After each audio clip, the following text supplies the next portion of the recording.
Science और technology में इतनी डेवलपमेंट होने के बावजूद अभी तक हम ये नहीं पता लगा सके कि हम कौन हैं, हम कहां से आए हैं, क्या हमारा कोई मकसद है या फिर हम सिर्फ एक केमिकल रिएक्शन का प्रोडक्ट हैं। इससे ज्यादा कुछ भी नहीं। असल में साइंस और रिलीजन में डिवाइड का मेन कारण भी यही है, क्योंकि धर्म आस्था विश्वास है या कह लो परमात्मा के होने की फीलिंग है, पर धर्म लॉजिकली ये नहीं प्रूव कर सकता कि गॉड वाकई में ही है।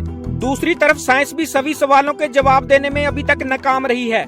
मैं कोई संत महात्मा या साइंटिस्ट तो नहीं हूँ, पर फिर भी फॉर सेक ऑफ क्यूरियोसिटी हम साइंस और रिलीजन के डिफरेंस को और हमारे वजूद को जानने की कोशिश करते हैं।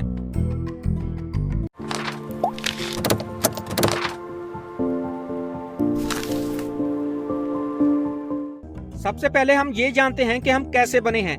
ये तो हमने सुना है और पढ़ा भी है कि दुनिया बहुत ही छोटे से कण एटम से बनी है। अगर सब कुछ एटम से बना है तो हम लोग ये जानवर तो जिंदा हैं, पर बाकी चीजें जिंदा क्यों नहीं? अगर सब कुछ एटम से ही बना है तो जैसे हम चल फिर सकते हैं, सो सकते हैं, खा पी सकते हैं, वैसे बाकी चीजें जैसे स्टील लोहा प्लास्टिक तो ऐसा नहीं कर सकते, जबकि हम सब एक ही चीज से बने हैं जिसका नाम एटम है। तो फिर हम और सब जीव जंतुओं के पास ही जिंदगी क्यों है, बाकी सब चीजें जिंदा क्यों नहीं? दरअसल हमारा शरीर बहुत सारे सेल से बना है। ये सेल क्या है? बेसिकली बहुत सारे एटम जुड़ के मॉलिक्यूल्स बनाते हैं और बहुत सारे मॉलिक्यूल्स मिलकर सेल बनाते हैं और फिर बहुत सारे सेल्स मिलकर हमारी बॉडी बनाते हैं। साइंटिस्ट का कहना है कि 3.5 बिलियन साल पहले एक बहुत ही सिंपल सेल डेवलप हुआ जिसको हम बैक्टीरिया कहते हैं। ये सेल से ही धरती पर लाइफ आई। इस बैक्टीरिया नाम के सेल से ही धीरे धीरे कम्प्लेक्स लाइफ शुरू हुई। पर यह बैक्टीरिया बना कैसे? ये आया कहाँ से?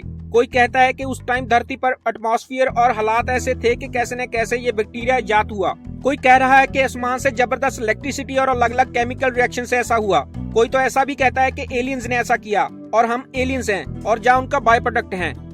और ये भी हो सकता है कि साइंटिस्ट को या गवर्नमेंट्स को पता हो पर इसको रिवील नहीं कर सकते, क्योंकि क्रिमिनल मेंटालिटी के लोग इस तरीके को यूज करके आर्टिफिशियल इंसान या जीव बना सकते हैं, जो कि बहुत ही डेंजरस और विनाशकारी हो सकता है।